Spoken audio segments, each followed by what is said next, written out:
The peregrine falcon circled once more above the canyon, its wings cutting through the Arizona sky with a grace that made Annora Vance's heart ache, and she knew that, when she removed the leather jesses binding them together, she would be setting free the last connection to the life she had built here in Ardmore. The bird had been with her for 3 years, trained from a fledgling, and now at 24 years old, Annora stood on the edge of everything she had known, preparing to let it all go. Her father had died 6 months ago, leaving her with debts she could not pay and a ranch that the bank would claim by week's end. The falcons had been his passion, passed down to her along with calloused hands and a stubborn heart that refused to break even when everything else did. She raised her leather-gloved arm higher, feeling the familiar weight of the falcon's talons gripping through the thick hide.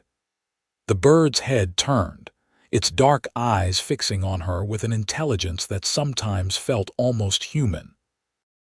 Annora had sold the other 3 birds over the past months, each sale cutting deeper than the last, the money going straight to creditors who barely acknowledged her existence. This one, this beautiful female peregrine she had named Sky, was the finest of them all. A wealthy rancher from Tucson had offered her $200, enough to buy passage to California and start over, maybe find work as a seamstress or a cook. The morning sun painted the red rocks gold, and a warm breeze carried the scent of sage and dust. Annora closed her eyes for a moment, memorizing the feel of this place, this moment. Then she began unfastening the thin leather straps that tethered Sky to her arm. "That is some bird you have got there." The voice startled her, and Annora spun around, her hand instinctively moving to the small knife at her belt.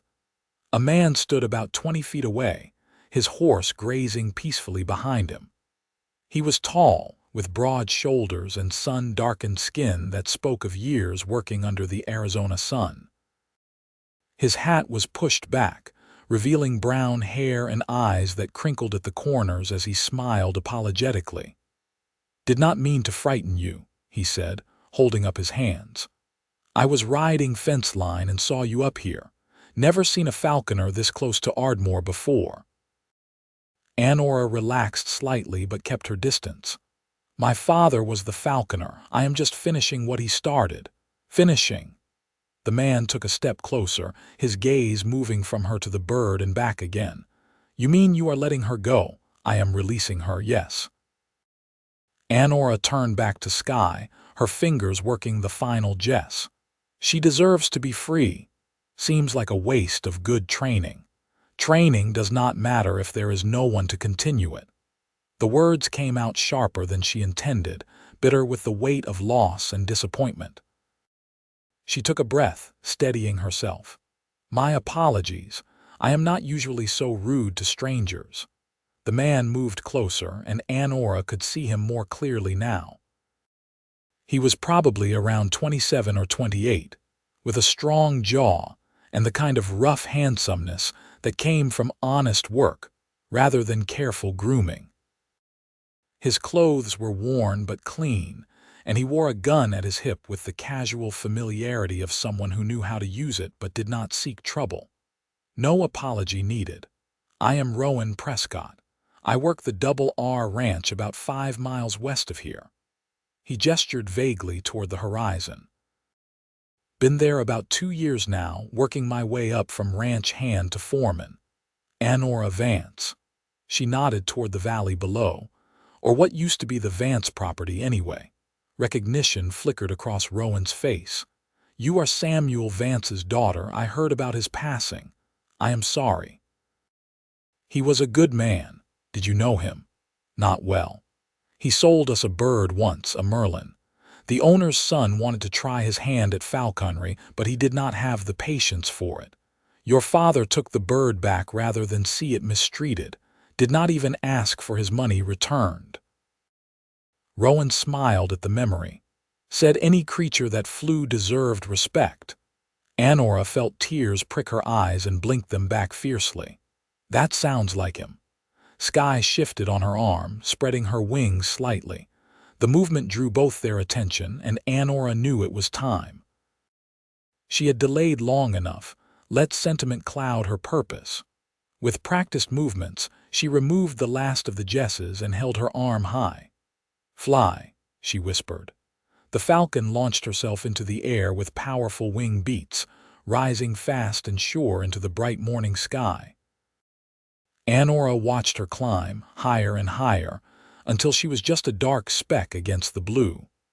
Her arm felt impossibly light, empty in a way that had nothing to do with the bird's physical weight. Rowan stood beside her, silent, watching Sky disappear into the distance.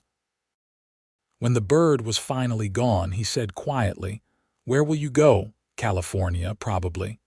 Maybe San Francisco. I have a cousin there who works in a dress shop. She said she could get me a position." "You want to work in a dress shop?" Annora laughed, the sound hollow.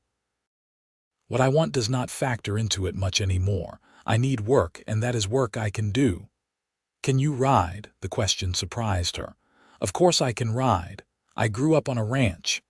"Can you cook for a crew of men, keep books, handle yourself if trouble comes calling?" Annora turned to face him fully, confusion and curiosity warring in her chest.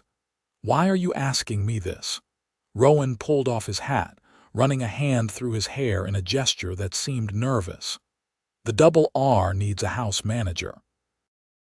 The owner's wife passed last year, and the place has been falling apart without someone to run the domestic side of things.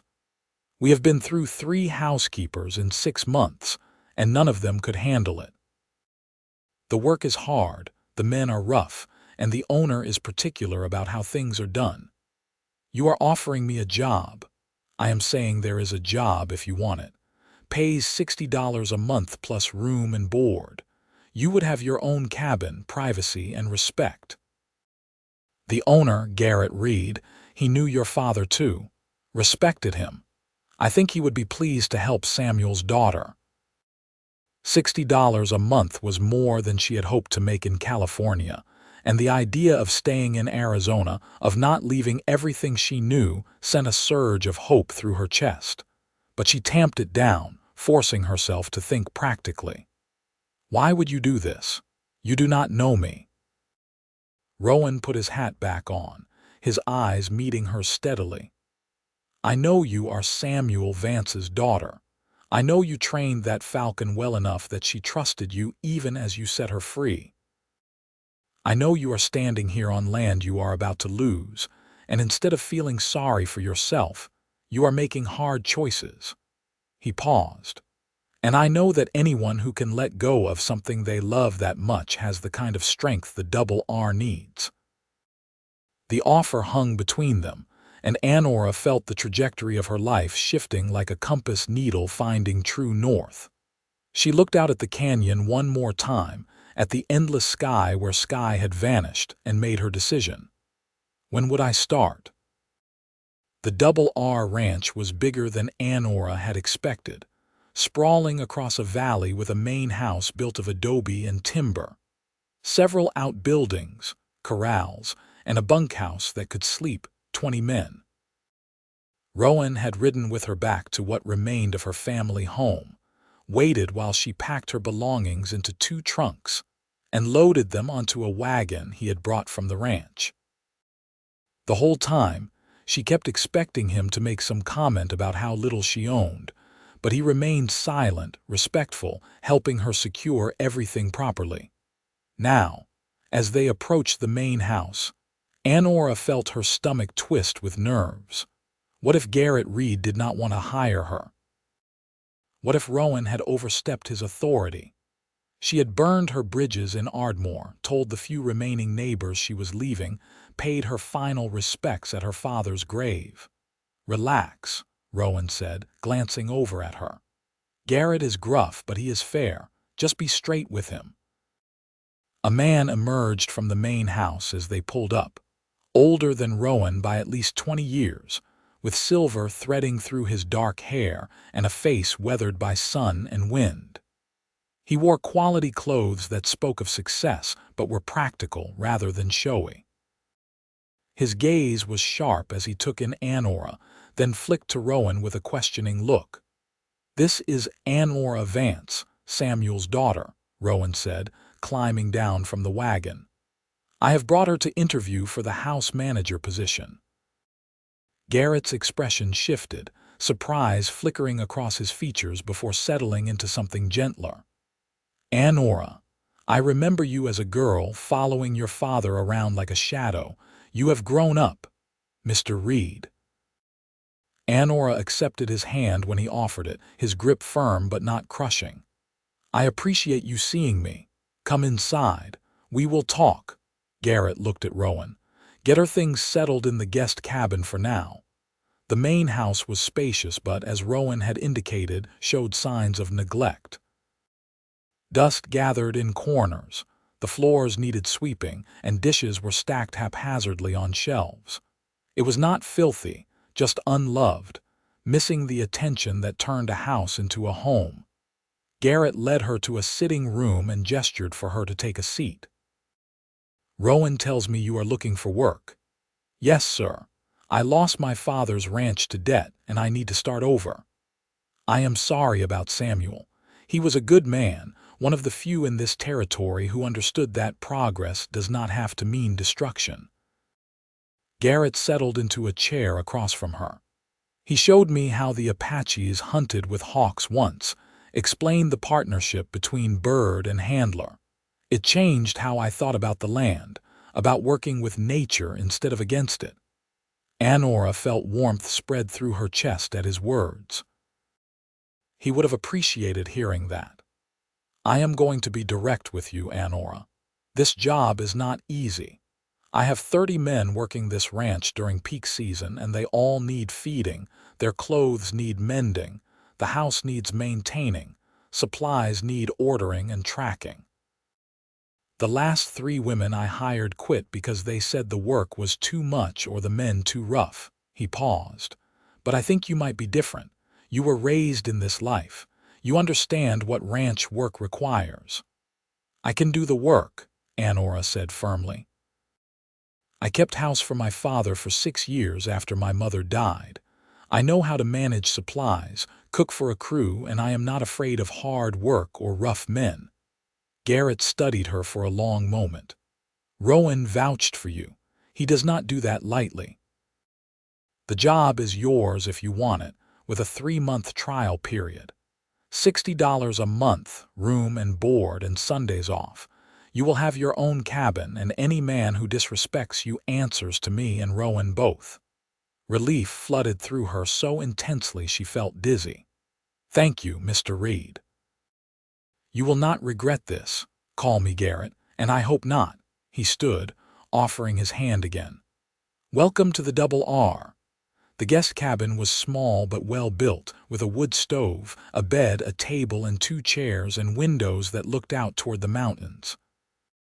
Rowan had already brought in her trunks and started a fire in the stove to take the chill off the spring evening. "It is not much," he said as she looked around, "but it is private, and the roof does not leak. It is perfect." Annora set her hat on the table, suddenly aware of how close they were standing in the small space. "Thank you, Rowan, for everything today. You did not have to help me, but you did, and I will not forget that." Rowan's expression softened. "I meant what I said earlier. I could see the strength in you. This ranch needs that." He moved toward the door, then paused. "Get some rest tonight. Tomorrow I will introduce you to the crew and show you around properly. Fair warning, some of the men will test you. Stand your ground and they will respect you." After he left, Annora sat on the bed, her body finally catching up with the emotional toll of the day. This morning she had been preparing to leave Arizona forever, to abandon everything familiar for an uncertain future in California.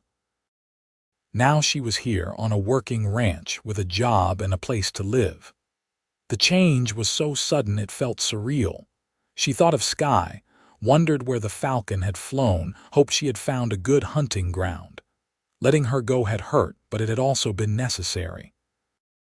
Some things you had to release to save, even if it meant losing them forever. The next morning arrived with the harsh clang of a bell, and Annora woke disoriented, forgetting for a moment where she was. Then memory returned, and she rose quickly, washing her face in the basin and dressing in one of her practical work dresses. The sun was barely up, painting the sky pink and gold.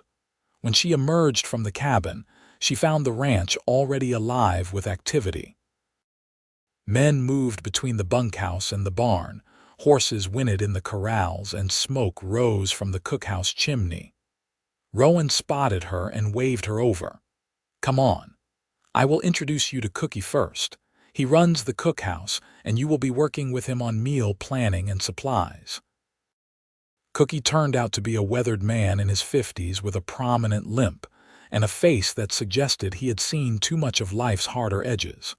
He looked Annora up and down with obvious skepticism. "Another house manager. How long you planning to last, girl? A week, 2. "As long as it takes," Annora replied evenly. "I am not afraid of work, and I am not easily intimidated." Cookie snorted. "We will see about that. Come on, I will show you the pantry. You need to know what we are working with." The cookhouse was efficient if disorganized, with supplies stacked somewhat haphazardly, and an inventory system that seemed to exist only in Cookie's head. Annora spent the morning learning his routines, taking notes, and beginning to impose some order on the chaos. Cookie grumbled but did not actually stop her, which she took as tacit approval. Lunch was served at noon, and Annora helped serve the crew, getting her first real look at the men she would be managing for. They ranged in age from barely 18 to well into their 60s, a mix of white, Mexican, and one older Apache man. Most were polite if reserved, nodding their thanks as she filled their plates. A few looked at her with open curiosity, and one made a comment under his breath that had his neighbors elbowing him into silence. Rowan appeared at her elbow as she was clearing plates. "How is it going? Cookie is practical and the men are manageable. I will make this work." She paused, looking at him more carefully. "You did not have to check on me. I know, I wanted to." He picked up a stack of plates, helping her carry them to the wash station. "There is a dance in town this Saturday. Ardmore has one every month, brings folks in from all the surrounding ranches. I was wondering if you might like to go." Annora's hand stilled in the wash water. Was he asking her to accompany him, or just informing her of a community event? His expression was carefully neutral, but there was something in his eyes that suggested the former. "Are you asking me to go with you?" A smile tugged at the corner of his mouth. "I am. If you are interested." She should probably say no. She had been at the ranch less than a day, barely knew him beyond his kindness yesterday. But there was something about Rowan that drew her, a steadiness that made her feel safe and unsettled all at once. "All right," she said. "I will go with you."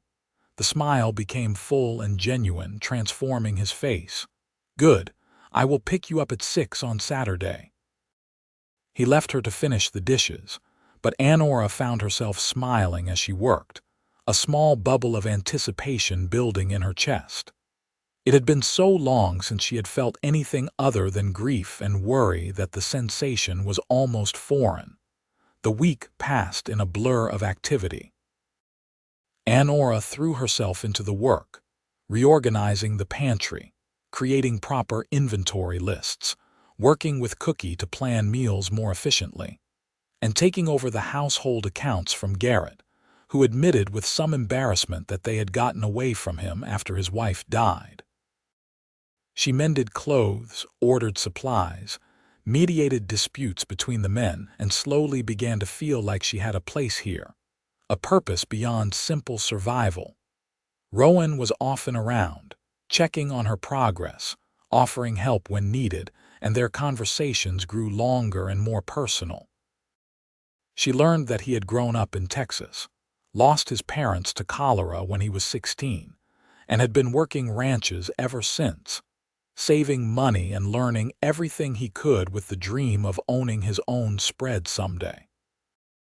He asked about her life, about falconry, about her father, and listened with genuine interest. Saturday arrived with clear skies and warm temperatures.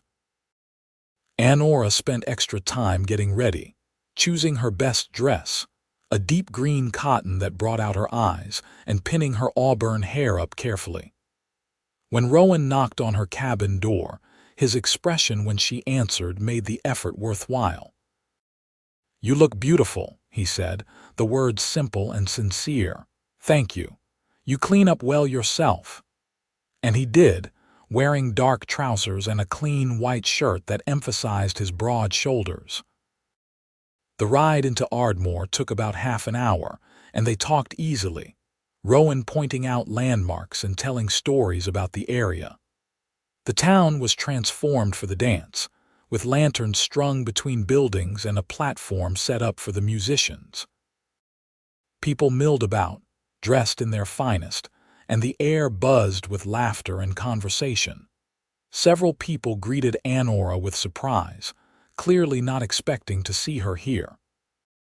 She explained briefly about her new position at the Double R, watching comprehension and sometimes pity cross their faces. Let them pity her if they wanted. She had a job, a future, and right now, a handsome man offering his arm to lead her to the dance floor. The music started, a lively fiddle tune, and Rowan proved to be a good dancer, confident without being showy. Annora let herself relax into the movement, into the simple pleasure of music and motion. They danced several songs before taking a break to get refreshments, and that was when Annora saw Daniel cross. Daniel had courted her briefly 2 years ago, before deciding that a girl with a dying father and a failing ranch was not worth his time.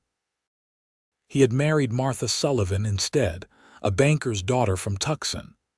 Now he stood across the square, Martha on his arm, staring at Annora with an expression she could not quite read. "You all right?"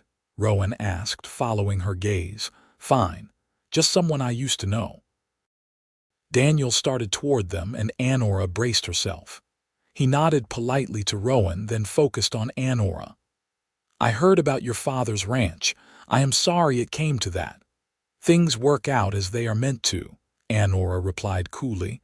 "Martha and I are doing well. I have taken over managing her father's properties." It was said with just enough emphasis to remind Annora of what she had lost when he ended their courtship. "I am happy for you." She meant it, mostly. Daniel had shown his true nature when times got hard, and she was better off without him. Rowan's hand settled on the small of her back, a subtle claim that did not go unnoticed. "We should get back to the dancing." As they moved away, Annora felt a strange sense of closure.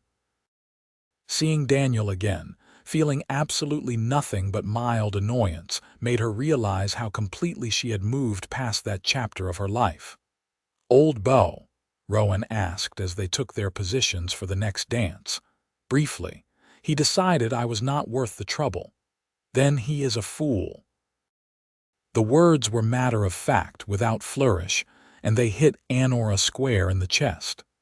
She looked up at Rowan, at his honest face and steady eyes, and felt something shift inside her, like a door opening that she had not realized was closed. They danced until late, talked with other ranch folk, ate pie from the dessert table, and when Rowan finally drove her home, Annora felt happier than she had in months.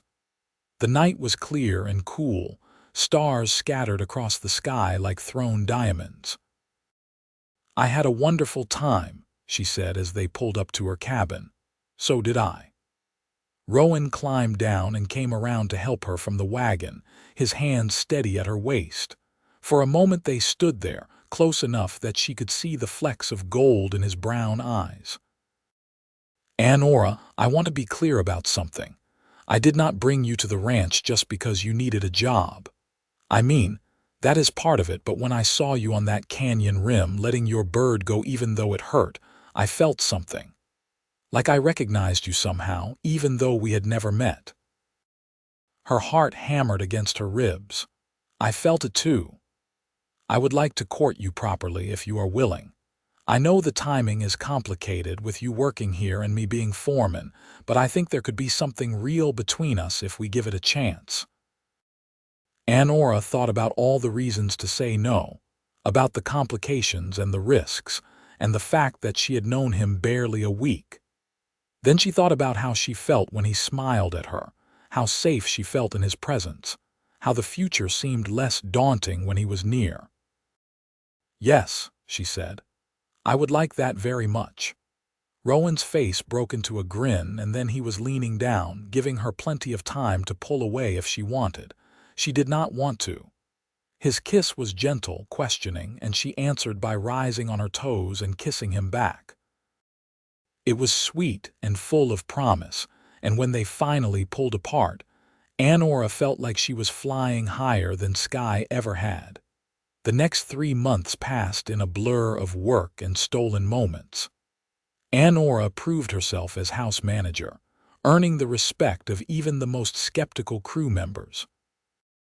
She and Cookie developed an efficient partnership, and the ranch house began to look loved again, with clean floors, organized supplies, and even flowers on the tables.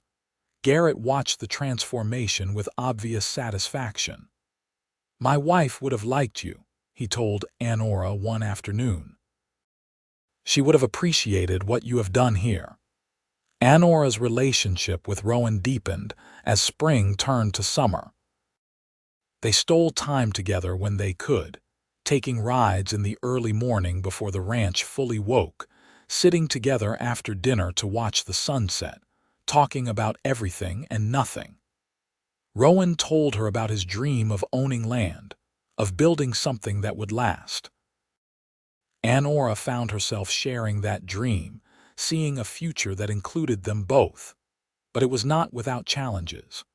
Some of the men grumbled about their foreman being distracted, and there were moments when Annora worried that their relationship might compromise her position. Garrett, however, seemed unbothered. You are both adults and you are both doing good work, he said when she nervously brought up the subject.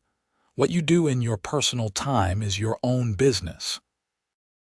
One evening in late June, Rowan took Annora to a spot he had found in the hills, a clearing with a view that stretched for miles. The sun was setting, painting everything in shades of orange and pink. I have been saving money for 10 years, Rowan said as they sat on a fallen log, his arm around her shoulders. I almost have enough for a down payment on land. There is a section about 15 miles north of here. Good water, decent grazing. The owner is looking to sell. That is wonderful, Rowan. He turned to face her, his expression serious. I want you to see it before I make an offer, because I am not just thinking about my future anymore. I am thinking about ours if you will have me. Annora's breath caught. Are you asking what I think you are asking? Not yet, not officially.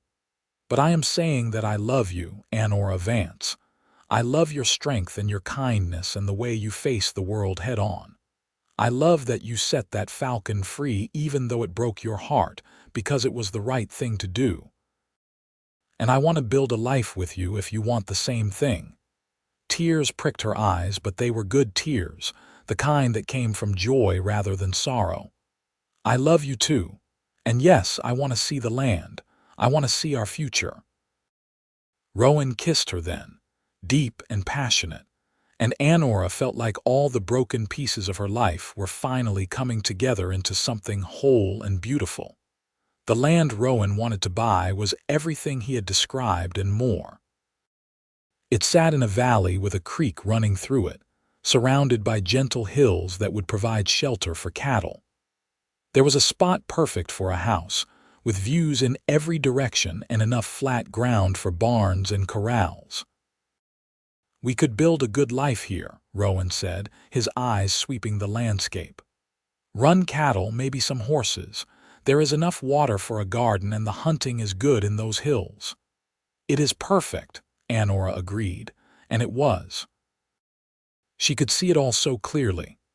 A house with a wide porch, children playing in the yard, a life built on hard work and love. That night, Rowan made his offer on the land, and 3 weeks later the deal was finalized. He was now a landowner, and the dream he had chased for a decade was finally real. Garrett was supportive, agreeing to let Rowan stay on as foreman while he got his own ranch established, understanding that it would take time to build up a herd and make the operation profitable. On a warm evening in August, Rowan took Annora riding to their land. He had been working on something, he said, and wanted to show her. When they crested the final hill, she saw it.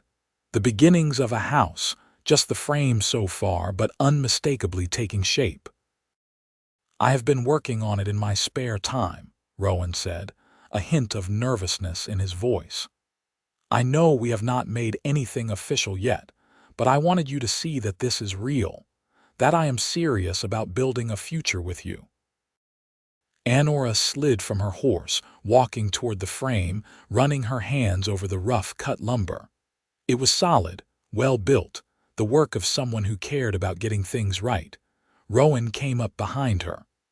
"Annora Vance, I love you more than I thought it was possible to love anyone. You have made me believe in futures I never dared imagine. Will you marry me?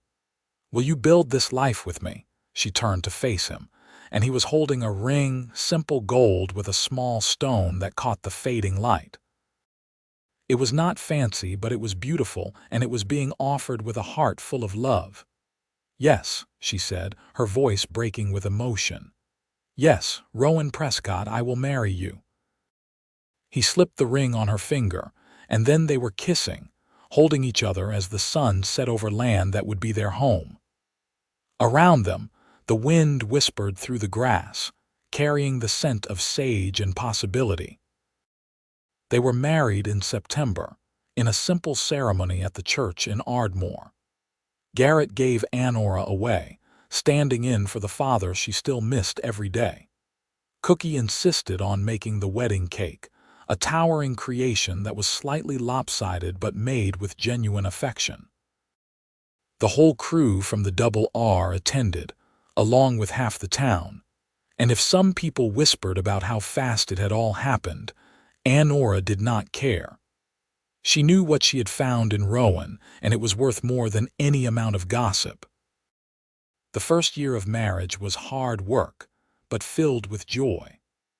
Rowan continued as foreman at the Double R while spending every spare moment working on their house and building up their own herd with carefully chosen purchases. Annora kept her position as house manager, saving every penny she could to contribute to their ranch fund. They lived in her cabin, cramped but happy, planning and dreaming about the day they could move to their own land. By the following spring, the house was finished enough to be livable, a sturdy 4-room structure with the wide porch Annora had imagined. They moved in on a sunny April morning, carrying their modest possessions across the threshold of their first real home. That night, they lay in their own bed in their own house on their own land, and Annora felt a sense of peace she had not known since before her father died. "Are you happy?" Rowan asked, pulling her close. "Happier than I ever thought I could be," she replied honestly. "Sometimes I think about that day on the canyon when I was letting Sky go. I thought I was losing everything, but really, I was just making room for something better." Rowan kissed her forehead. "Maybe you should think about getting another bird. Not to replace Sky, but to honor what your father taught you. This land is perfect for falconry, and I know you miss it." The suggestion surprised her, but as soon as he said it, Annora felt a spark of excitement. She had assumed that part of her life was over, but maybe it did not have to be. Maybe she could build something new while honoring what had come before. "I would like that," she said. "I would like that very much. In May, a trader passing through mentioned that he knew of a goshawk nest about 2 days' ride north. Rowan went with Annora to find it, and they returned with 2 healthy chicks that she began training immediately. The work was familiar and comforting, connecting her to her father's memory while creating something entirely her own. As summer arrived, they hired their first ranch hand, a young man named Tom who was eager to learn and willing to work hard. The herd was growing, the land was productive, and the ranch was beginning to feel like a real operation rather than just a dream. In July, Annora realized she was pregnant. The revelation filled her with a complex mix of joy and terror. She had always wanted children, but the reality of bringing a new life into the world was daunting. When she told Rowan, he lifted her off her feet and spun her around, laughing with pure delight. "We are going to be parents," he said, wonder in his voice. "We are going to have a family." The pregnancy was not easy. Annora struggled with sickness in the early months and exhaustion throughout, but Rowan was attentive and patient, taking over more of the household work and insisting she rest when she needed to.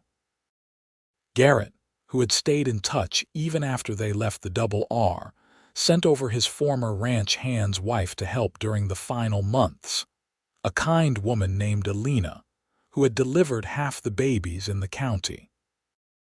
Their son was born on a cold February morning in 1886, arriving just as the sun rose over the mountains. The labor was long and difficult, but when Annora finally held the squalling infant in her arms, every moment of pain was forgotten.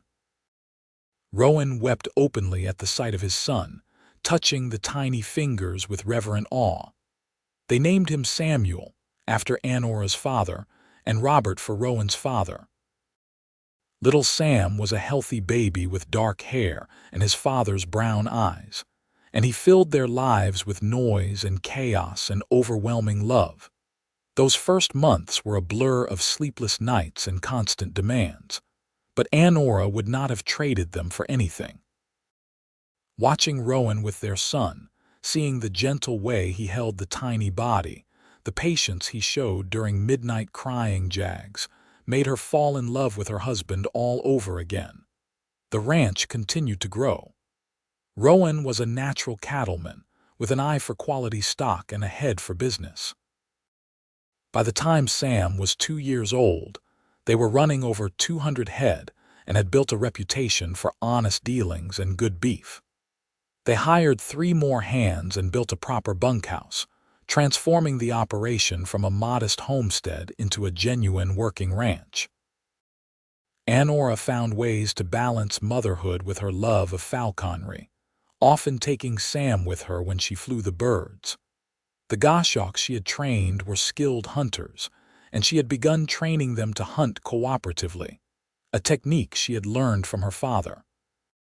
Local ranchers started seeking her out, wanting to buy trained birds or learn the art themselves, and it became a secondary income stream that helped during lean years.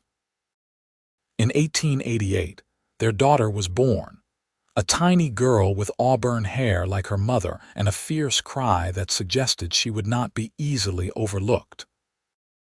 They named her Rose, and she was as different from Sam as night from day, where he was cautious and thoughtful.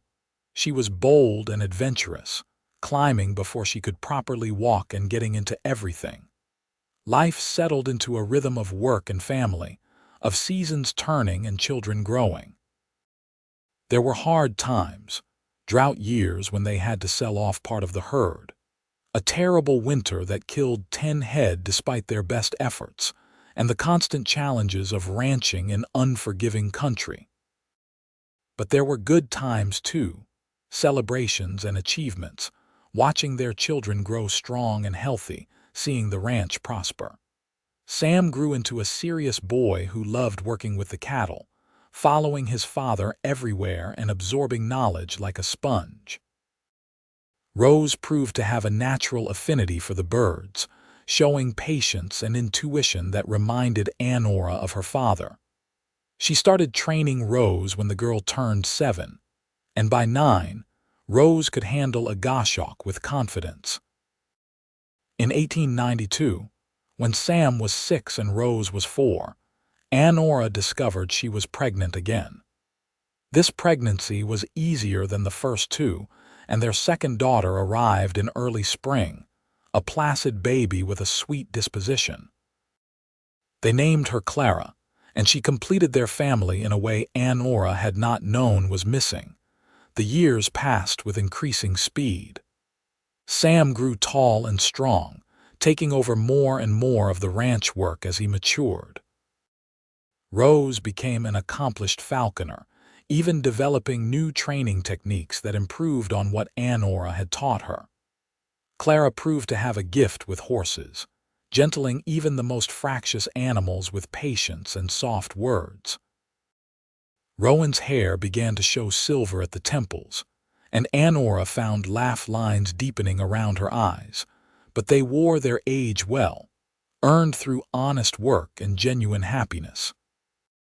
The ranch prospered, becoming one of the most successful in the region, known for quality cattle and the unusual sight of trained hawks flying above the pastures.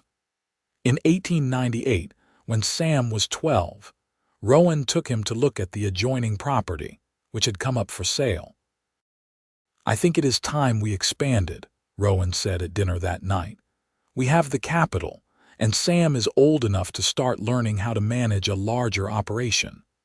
Annora smiled at her husband across the table, at the man who had asked her to fly with him all those years ago. "Then let us expand." They bought the land, doubling their holdings, and Sam threw himself into learning everything about ranching, determined to prove himself worthy of his father's trust. Rose continued her falconry, breeding birds and selling them across the territory. Clara started a small horse breeding program, focusing on sturdy ranch horses with good temperaments. When Sam was 18, a pretty girl named Lucy Tanner started appearing at Sunday services more regularly, sitting where Sam could not help but notice her. Annora watched the courtship with amusement and a touch of melancholy, recognizing that her son was growing up, starting to think about his own future. "It happens fast," Rowan said one evening as they watched Sam ride out to visit Lucy's family. "Seems like yesterday I was holding him for the first time."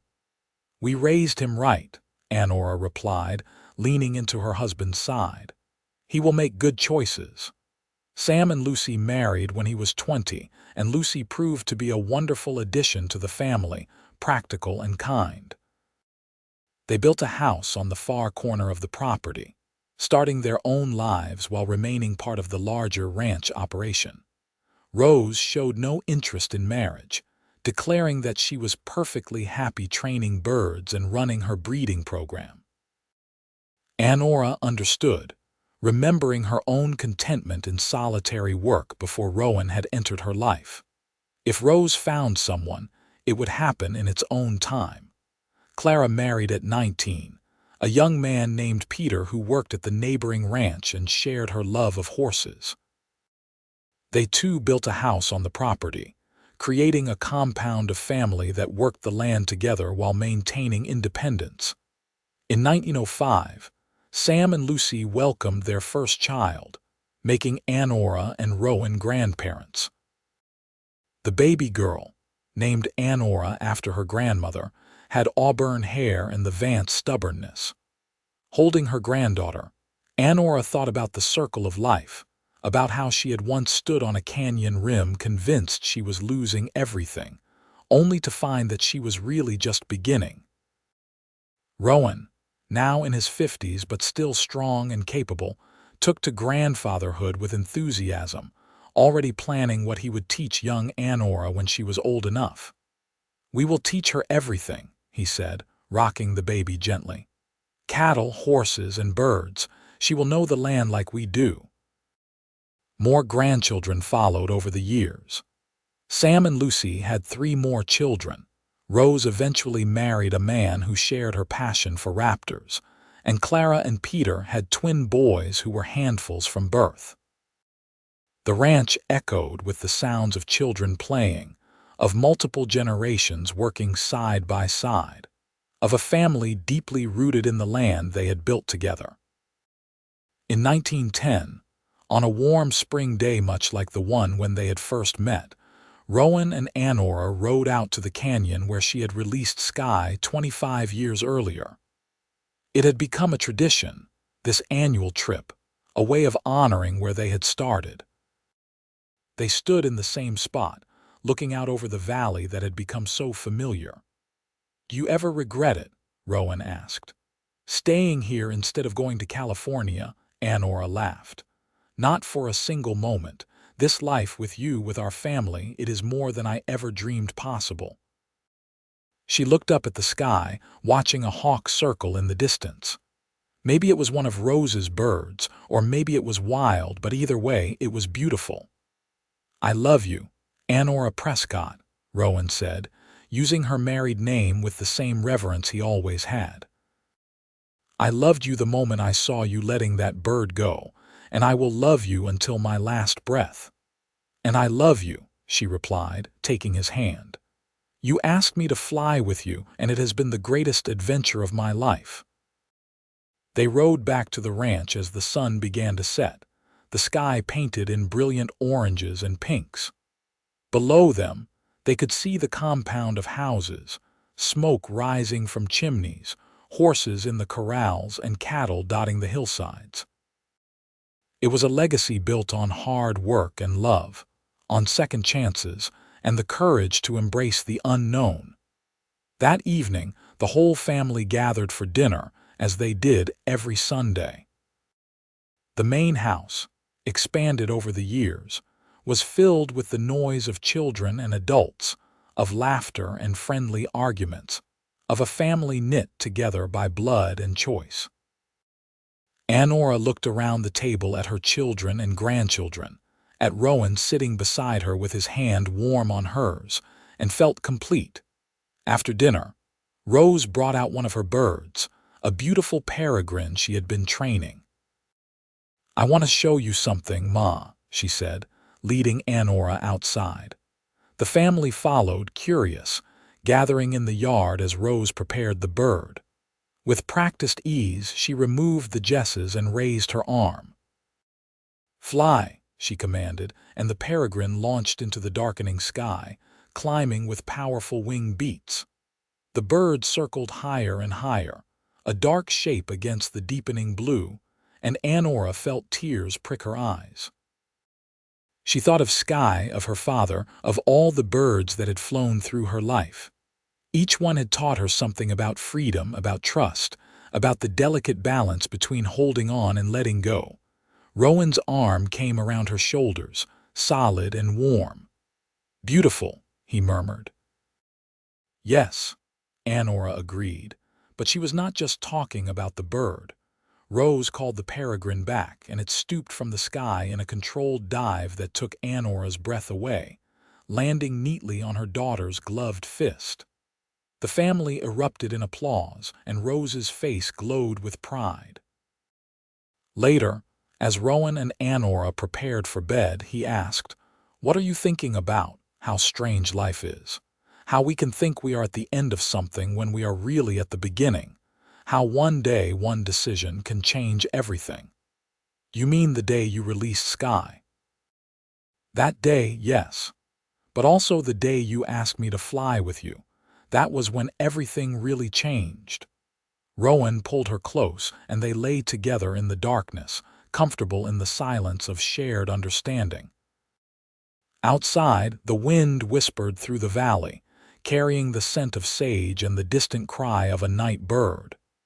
The ranch slept around them, a testament to what they had built together.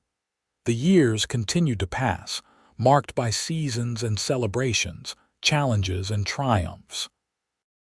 Sam took over more and more of the daily ranch management, showing a natural aptitude for leadership. Rose's falconry program gained renown throughout Arizona and beyond, with people coming from as far as California to buy her birds or learn her techniques. Clara's horse breeding produced some of the finest working horses in the territory, steady animals that could handle the rough country and long days. Rowan and Annora gradually stepped back from the daily work, though neither ever fully retired. They spent their time visiting with grandchildren, taking long rides through the property, and enjoying the life they had built. On warm evenings, they sat on the porch of the main house, watching the sun set over land they had shaped with their own hands. In 1915, as they celebrated their 26th wedding anniversary with the whole family gathered around them, Annora looked at the faces of her children and grandchildren and felt overwhelmed with gratitude. This was the legacy she and Rowan had created, not just land and cattle and birds, but a family bound by love and respect, by shared work and shared dreams. Sam stood to make a toast, his own children clustered around him. "To my parents," he said, raising his glass, "who taught us that hard work builds character, that family is everything, and that sometimes the best things in life come from the hardest times. Thank you for showing us what it means to build something that lasts." The family echoed the toast, and Annora felt Rowan's hand find hers under the table, his grip still strong after all these years. She thought about that girl on the canyon rim, heartbroken and uncertain, convinced that releasing her last bird meant losing everything. She wished she could tell that girl about the life waiting for her, about the love and family and purpose that would fill her days. But maybe the not knowing had been necessary. Maybe walking into the unknown with courage was what had made all of this possible. Rose brought out a cake she had made, decorated with a frosting falcon that made everyone laugh at her artistic attempt. As they ate and talked, the conversation flowing easily from topic to topic, Annora studied her daughter. Rose had her grandmother's auburn hair and her grandfather's steady gaze, a blend of Vance determination and Prescott practicality. "You are thinking about something serious," Rowan observed quietly, just appreciating it all, every moment, every person. Annora squeezed his hand, knowing how easily it could have been different. But it was not different, it was this, and this is good. "This is perfect," she corrected. The party continued late into the night, with the younger grandchildren eventually falling asleep in corners and laps. When the last guests had been sent home and the dishes cleared, Rowan and Annora walked out to the porch one more time. The stars were brilliant, scattered across the black sky like salt spilled on dark cloth. A cool breeze carried the scent of the desert, familiar and beloved. Somewhere in the darkness, a horse whinnied and another answered. "I wonder what happened to Sky," Annora said suddenly. "If she lived a long life, found good hunting grounds."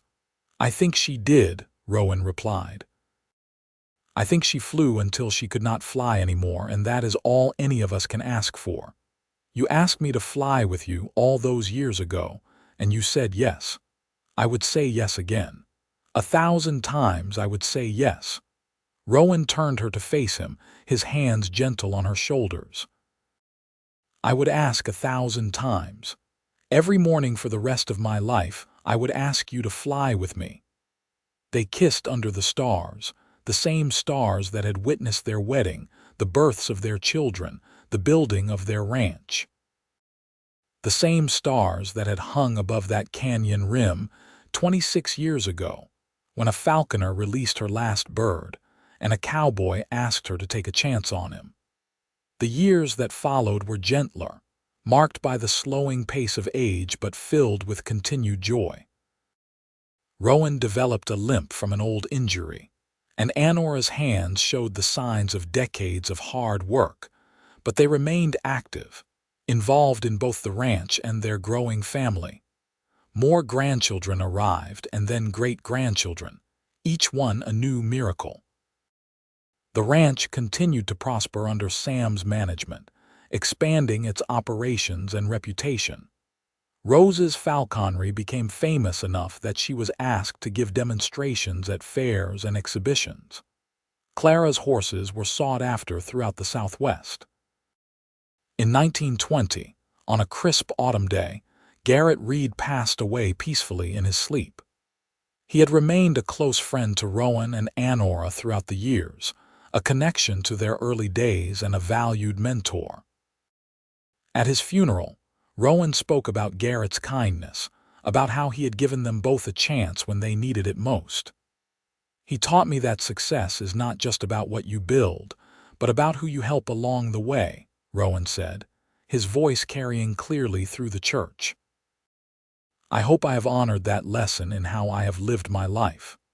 After the service, as they stood by Garrett's grave, Annora said quietly, "We would not be here without him.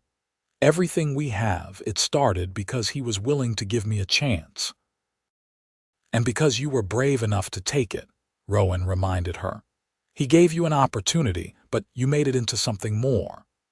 The 1920s brought changes to Arizona. The territory had become a state in 1912, bringing new laws and regulations. Automobiles began appearing on the roads, though the Prescott Ranch still relied primarily on horses.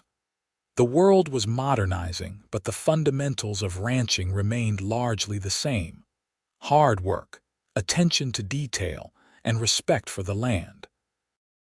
Sam brought some modern innovations to the ranch, installing a windmill for better water access and experimenting with new breeding techniques for the cattle. But he respected the foundation his parents had built, maintaining the core values of quality and integrity. In 1925, Rowan and Annora celebrated their 40th wedding anniversary. The celebration was massive, with family and friends coming from across the state. They renewed their vows in the same church where they had first married, though it had been renovated and expanded over the years. Standing before their family, holding hands as they had 4 decades earlier, they spoke the words again with no less sincerity than the first time. Rowan's voice was rougher with age, and Annora's eyes were the same bright green that had caught his attention that first day on the canyon rim. "I love you, Annora Prescott," he said, the familiar words carrying the weight of 40 years of shared life. "Every day with you has been a gift. And I love you, Rowan Prescott. You asked me to fly with you, and it has been the greatest adventure I could have imagined." The celebration lasted into the night, with music and dancing and stories told and retold. Their children and grandchildren and great-grandchildren swirled around them, a living testament to the life they had built together. Later, much later, when the party had finally wound down and they were alone in their bedroom, Rowan said, "40 years. Sometimes it feels like forever, and sometimes it feels like no time at all." "Both are true," Annora replied, settling into her familiar place against his side. "We have built a good life, Rowan Prescott. We have built a great life, Annora Prescott, and I would not change a single moment of it." They fell asleep holding hands as they had for 40 years, as they would for the years remaining to them. The late 1920s were kind to the Prescott Ranch. The cattle market was strong, Rose's falconry program was thriving, and Clara's horses continued to be in high demand. The family grew closer, bound by shared work and mutual respect. Sunday dinners remained a tradition, with 3 generations gathering to share food and stories. Rowan, now in his late 60s, still rode out most mornings to check on the herds, though he let Sam handle the harder physical work. Annora, approaching her mid-60s, continued to train birds, though she left the day-to-day management of the breeding program to Rose. They had earned their slower pace, and no one begrudged them the easier days. In 1928, a young woman arrived at the ranch, traveling alone and looking for work. Her name was Margaret, and something about her reminded Annora of herself at that age: determined, a little desperate but with a core of steel that would not bend. "I can work hard," Margaret said, standing in the main house parlor, hat in hands. "I am good with birds, decent with horses, and I am not afraid of difficult situations." Annora exchanged a look with Rowan, seeing the same recognition in his eyes. "We could use help in the falconry program," Annora said. "Rose is training 3 birds right now, and another pair of hands would be useful." Margaret's face lit up. "Thank you. You will not regret this." As the young woman left to get settled, Rowan put his arm around Annora's waist. "You are thinking about yourself all those years ago." "I am thinking about second chances, about how one person's kindness can change everything." She leaned into him. "We should do for her what Garrett did for us." Margaret proved to be everything she had promised and more, learning quickly and working tirelessly. She had a natural affinity for the birds and an innovative mind that developed new training approaches. Rose took her under her wing, and they formed a partnership that strengthened the breeding program significantly. Over time, Margaret's story emerged. She had lost her family to influenza, had been trying to make it on her own in a world that did not make things easy for unmarried women. The Prescotts gave her not just work but community, and she bloomed under their care. "Thank you," she said to Annora one evening as they were feeding the birds, "for giving me this chance when you did not have to." "Someone once did the same for me," Annora replied. "The least I can do is pass it forward." The years continued their steady march. The great-grandchildren grew, some showing interest in ranching, others drawn to the falconry, still others to the horses. Each found their place within the family operation, contributing their skills and passions to the larger whole. In 1932, Rowan began to slow down noticeably. The limp became more pronounced, and he tired more easily. Annora watched with concern but said nothing, knowing her husband well enough to understand that he would rest when he needed to and not before. One evening in late summer, after a particularly long day, Rowan sat heavily on the porch steps. Annora joined him, and they sat in companionable silence, watching the sun set over the land they had shaped together. "I am getting old," Rowan said with a slight smile. "I can feel it in my bones." "We are both getting old," Annora replied, "but we have earned it honestly." "Do you have any regrets? Anything you wish we had done differently?" Annora considered the question seriously. "No. I wish we had more time, but I would not change how we spent the time we had." Rowan took her hand, his grip still strong despite his age. "Neither would I." "You were my great adventure, Annora, the best thing that ever happened to me. And you were mine. You asked me to fly with you, and we soared higher than I ever dreamed possible." They sat until the stars came out, hands linked, hearts beating in rhythm perfected by decades of shared life. Around them, the ranch settled into its evening routines, the familiar sounds of home wrapping around them like a blanket. In 1933, on a cold January morning, Rowan Prescott passed away peacefully in his sleep, Annora beside him as she had been for 48 years. He was 73 years old, a life well lived and well loved. The funeral was attended by hundreds of people, testament to the impact Rowan had made on his community. Sam gave the eulogy, his voice breaking as he spoke about his father's integrity, his kindness, his unwavering commitment to family and land. Rose read a poem she had written, and Clara sang a hymn their father had loved. Annora sat in the front pew, surrounded by her children and grandchildren, and felt the hole in her heart that Rowan's absence created. But she also felt gratitude for the years they had shared, for the love they had built, for the family they had created together. At the graveside, as they lowered Rowan into the earth, Annora said a silent goodbye to her husband, her partner, her love. She promised to honor his memory by continuing to live fully, by caring for the family they had built, by tending the land they had loved. The months after Rowan's death were difficult. Annora moved through them with the same determination that had carried her through other hard times, but there were moments when the grief threatened to overwhelm her. She found comfort in her family, in her work with the birds, in the rituals and routines that had shaped her life. Sam took over complete management of the ranch, though he consulted Annora on major decisions out of respect for her experience. Rose continued the falconry program, now with Margaret as a full partner.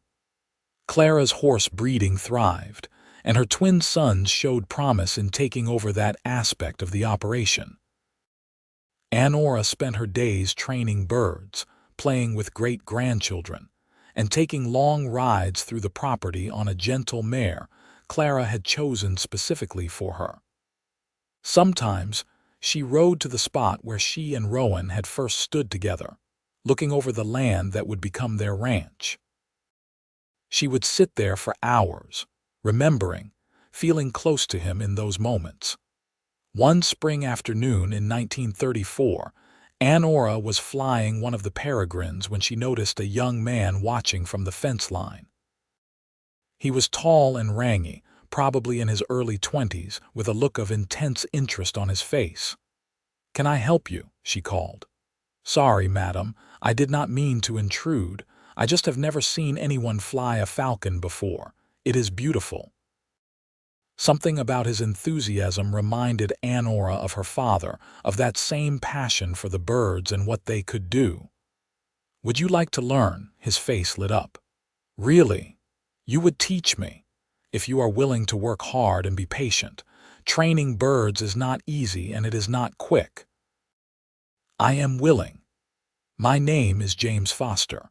I work at the ranch 3 properties over, but I have always been fascinated by raptors." Over the following months, James became a regular visitor, learning from Annora and Rose and Margaret. He had natural talent and genuine dedication, and watching him work brought Annora a deep sense of satisfaction.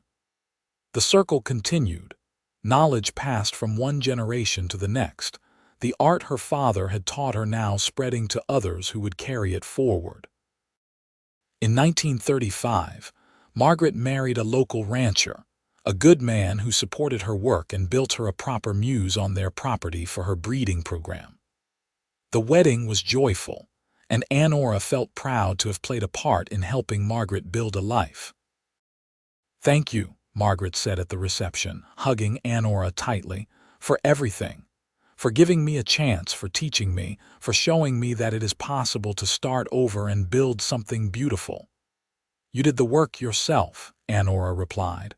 "I just opened a door, you walked through it." The late 1930s brought their own challenges. The Depression affected everyone, though the ranch was insulated somewhat by their diversified operations and their reputation for quality. They made it through, as they always had, by working together and making smart decisions. Annora's health remained good, and she stayed active well into her 70s. She continued to train birds, to ride, to engage with her ever-growing family. The great-grandchildren adored her, climbing into her lap for stories about the old days, about their great-grandfather, about the birds and the land and the building of the ranch. In 1940, sitting on the porch of the main house surrounded by family, Annora looked out at the land she and Rowan had bought 55 years earlier. So much had changed, yet so much remained the same. The values they had established, the commitment to quality and integrity, the importance of family, these things endured. Sam, now in his mid-50s and going gray at the temples, sat beside her. "What are you thinking, Ma, about your father?" "About how he asked me to fly with him and I said yes. About how that one decision led to all of this." She gestured at the gathered family, at the prosperous ranch spreading out before them.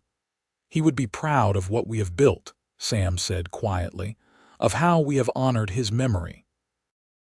I hope so. I tried to live up to the promise we made to each other to build something that would last. You succeeded, Ma, more than succeeded. Rose approached, a new peregrine on her gloved fist. Ma, I want to show you something. This bird, she reminds me of Sky. Same coloring, same attitude. She paused. I was thinking we could call her Sky's Promise. Annora studied the bird, seeing the resemblance Rose mentioned. It is a good name, a reminder of where we started. Everything started with Sky, Rose said. With you having the courage to let her go so you could move forward. And with your father having the courage to ask a heartbroken woman to take a chance on him. Annora smiled, the memory as clear as if it had happened yesterday. The best decision I ever made was saying yes to him. As the sun set that evening, painting the sky in brilliant oranges and pinks, Annora released Sky's Promise into the air. The falcon climbed strong and sure, circling higher and higher until she was just a speck against the darkening blue. Then, at Rose's call, she stooped back down, landing perfectly on the gloved fist. The family applauded, and Annora felt tears on her cheeks, but they were good tears. Tears of remembrance and gratitude, of loss and love intertwined. She thought of Rowan, gone but never forgotten, and of all they had built together. She thought of Sky, released into freedom all those decades ago, and of the cowboy who had watched her soar and asked her to fly with him. Thank you, she whispered to the sky, to Rowan's memory, to whatever force had brought them together that day on the canyon rim. Thank you for the flight. Annora lived to be 83 years old, remaining sharp and engaged until the very end. She passed away peacefully in her sleep in the summer of 1945, surrounded by family, her hand resting on a photograph of Rowan that she had kept on her bedside table since his death. Her funeral was as well attended as Rowan's had been, a testament to the life she had lived and the impact she had made. Sam spoke about his mother's strength, Rose about her skill and passion, Clara about her kindness. The grandchildren and great-grandchildren shared stories, each one painting a picture of a woman who had lived fully, loved deeply, and built something that would endure. They buried her beside Rowan, as she had requested, on a hillside overlooking the ranch they had built together. The headstone was simple. Annora Vance Prescott, beloved wife, mother, and falconer. But those words barely captured the scope of her life, the depth of her impact. After the funeral, the family gathered at the main house, 3 and 4 generations of Prescotts sharing food and memories. They talked about Annora and Rowan, about the early days of the ranch, about the lessons they had learned and the legacy they had inherited. Sam, now the family patriarch, raised his glass in a toast. To my parents, who taught us that love is not just a feeling but a choice you make every day. Who showed us that hard times can lead to good things if you have the courage to keep moving forward. Who built something that will outlast us all. The family echoed the toast, and then Rose stood. I want to do something, she said, in Ma's memory. She went outside, returning with Sky's Promise on her gloved fist. The bird was older now, nearing the end of her working life. Rose walked to the edge of the porch and the family followed, gathering in the yard. Ma taught me that sometimes you have to let things go to honor them properly, Rose said, her voice thick with emotion.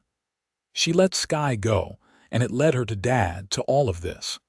I think it is fitting that we release Sky's Promise, let her end her days in freedom. She removed the jesses carefully, then raised her arm high. Fly, she commanded, her voice breaking. Sky's Promise launched into the air, wings beating powerfully. She circled once, twice, 3 times above the gathered family, and then she turned and flew toward the mountains, toward the wild places, toward freedom. They watched until she disappeared. And then they stood in silence, feeling the weight of endings and beginnings, of loss and continuation.